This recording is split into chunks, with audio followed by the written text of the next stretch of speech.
102면 사도행전 9장 10절에서 22절입니다. 저와 번갈아 교독하고 마지막 절 함께 읽겠습니다. 그때 다메섹에 아나니아라 하는 제자가 있더니 주께서 환상 중에 불러 이르시되 아나니아야 하시거늘 대답하되 주여 내가 여기 있나이다 하니 주께서 이르시되 일어나 집가라 하는 거리로 가서 유다의 집에서 다소 사람 사울이라 하는 사람을 찾으라. 그가 기도하는 중이니라.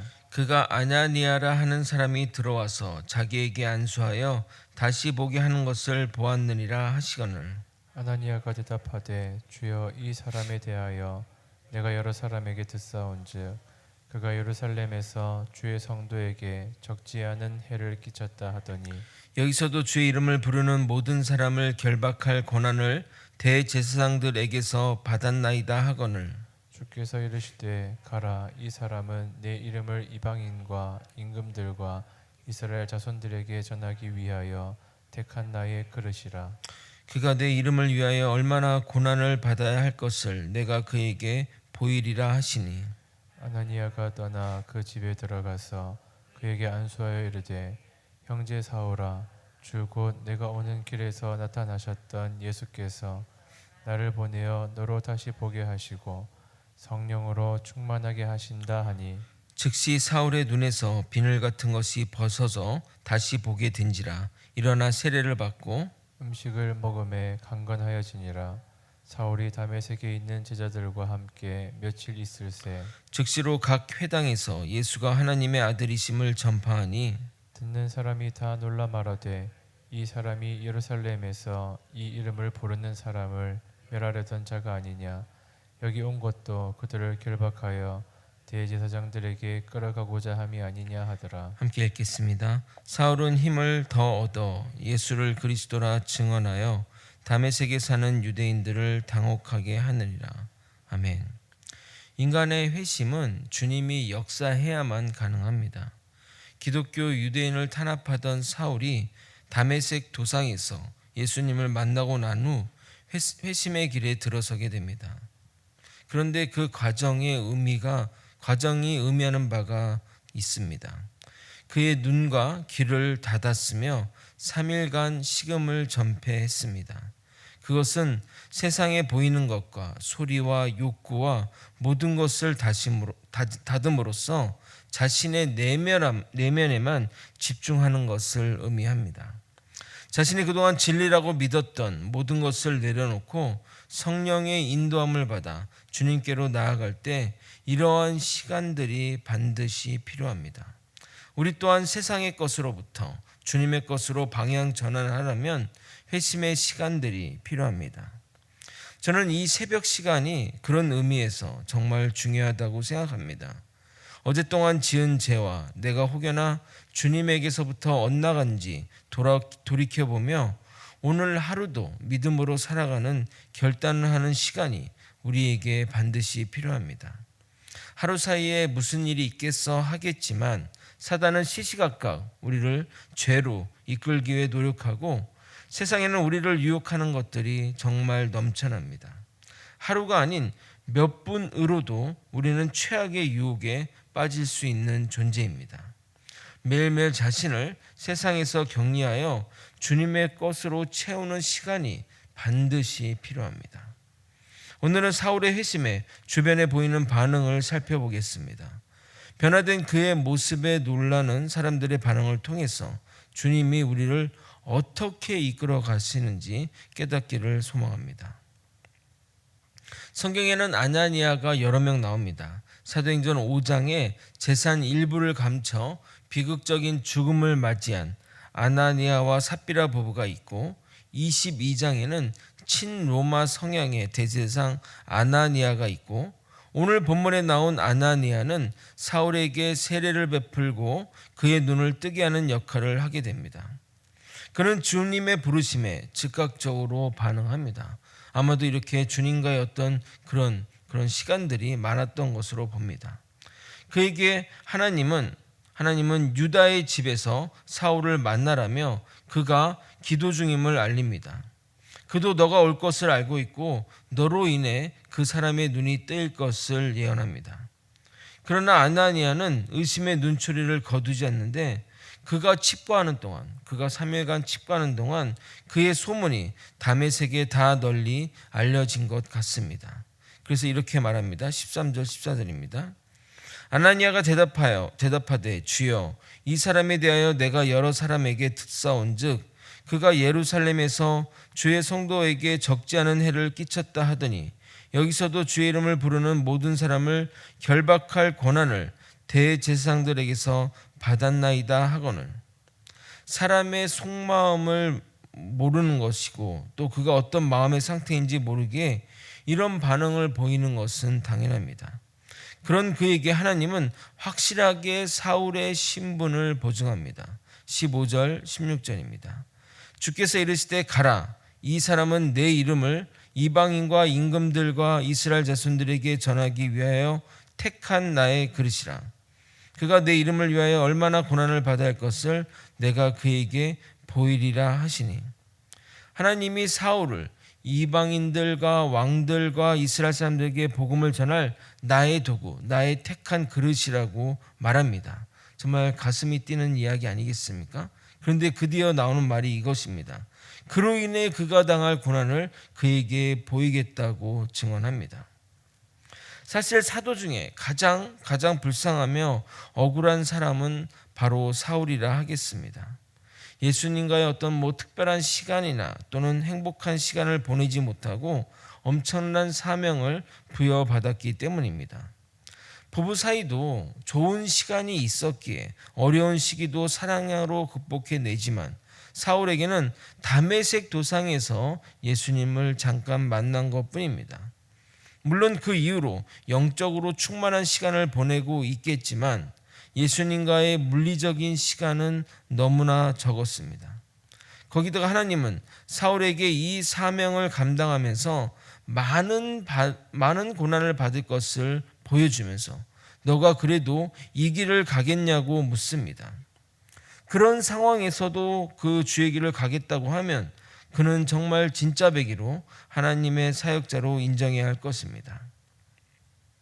같은 사역자로서 하나님이 나에게 그런 사명을 맡기신다면 나는 어떻게 할까 고민해 봤는데 쉽게 승낙하기 어렵다는 생각이 듭니다. 모르고 가면 모를까, 알고는 가기 쉽지 않는 길이 이 길이라 생각합니다. 같은 사명자로서 어려운 길을 선택해 나가는 사울을 아나니아는 이제 그를 형제라고 부르게 됩니다. 17절입니다. 아나니아가 떠나 그 집에 들어가서 그에게 안수하여 이르되 형제 사울아, 주 곧 내가 오는 길에서 나타나시던 예수께서 나를 보내어 너로 다시 보게 하시고 성령으로 충만하게 하신다 하니. 그래서 그렇게 형제라 부르면서 사울이 길에서 만난 분이 예수님이심을 아나니아의 입을 통해 다시 한번 확인하게 됩니다. 이 말이 맞춰지자마자 사울의 눈에서 비늘이 떨어지며 보게 되었고 본인의 의지로 세례를 받고자 하여 그 모든 것을 확정하게 됩니다. 이제 예수님을 믿고 새 사람이 되어 하나님의 사역자로 나서겠다는 단호한 결의를 나타낸 것입니다. 19절과 20절을 읽겠습니다. 음식을 먹음에 강건하여 지니라. 사울이 다메섹에 있는 제자들과 함께 며칠 있을새 즉시로 각 회당에서 예수가 하나님의 아들이심을 전파하니. 사도 바울의 사역은 그가 기독교 유대인을 탄압할 때와 같이 거침이 없습니다.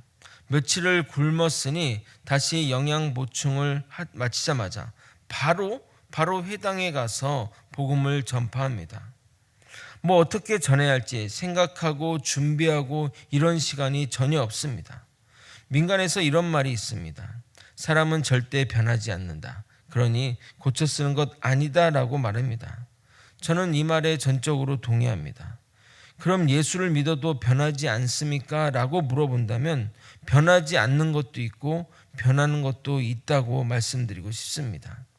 기본적인 사람의 성향 또는 성질은 변하지 않습니다.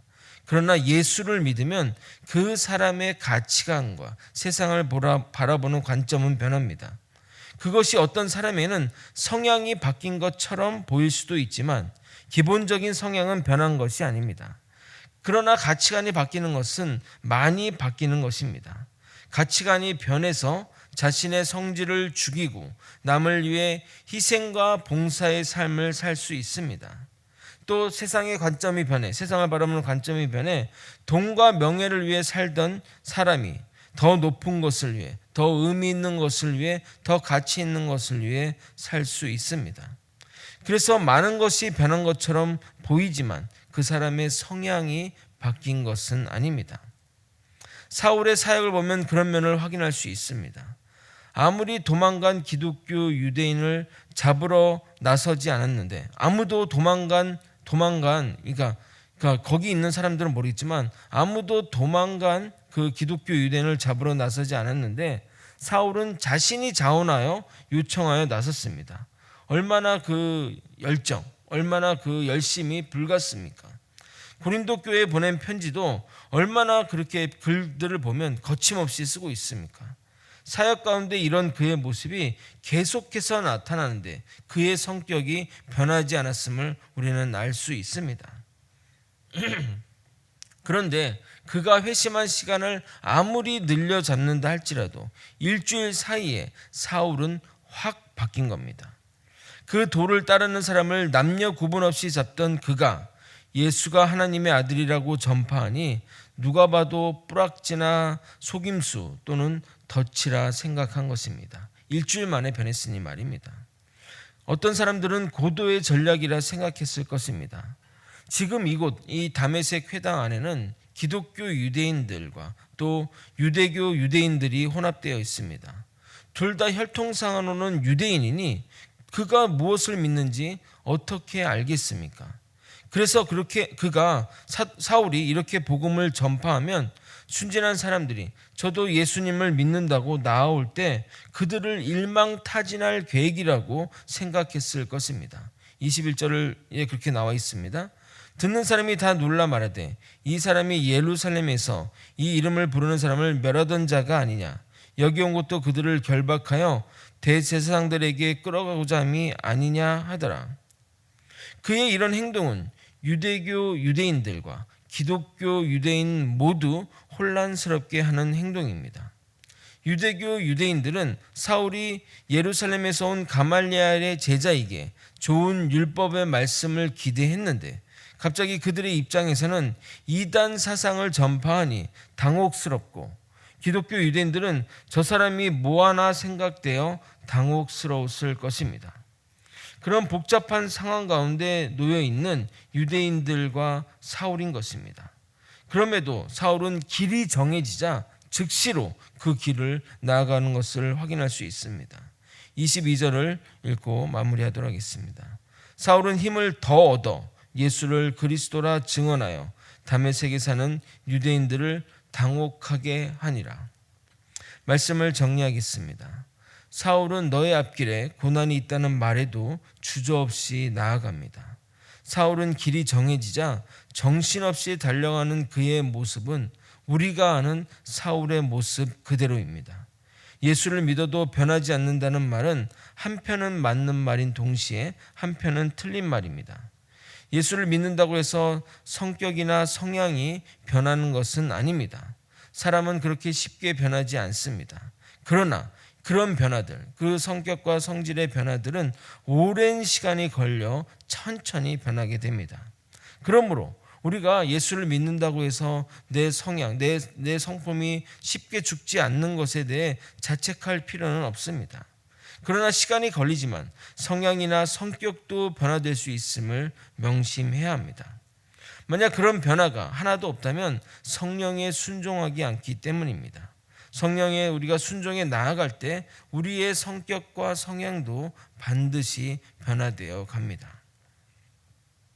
그런데 사울의 회심은 너무나도 짧은 시간 안에 이루어졌기에 주변 사람들의 의구심을 낳을 수밖에 없었습니다.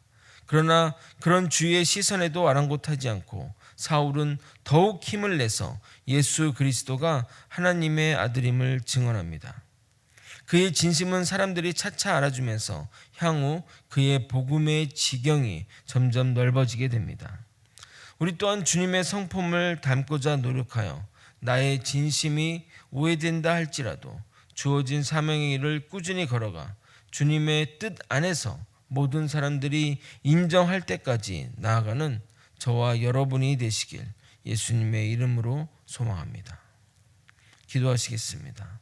하나님 아버지, 우리에게 맡겨진 사명들, 아버지 정말 사울이 즉시로 반응하여 나아갔던 것처럼 우리도 하나님의 뜻을 따라 순종하며 나아가는 사명자가 되게 도와주시옵소서.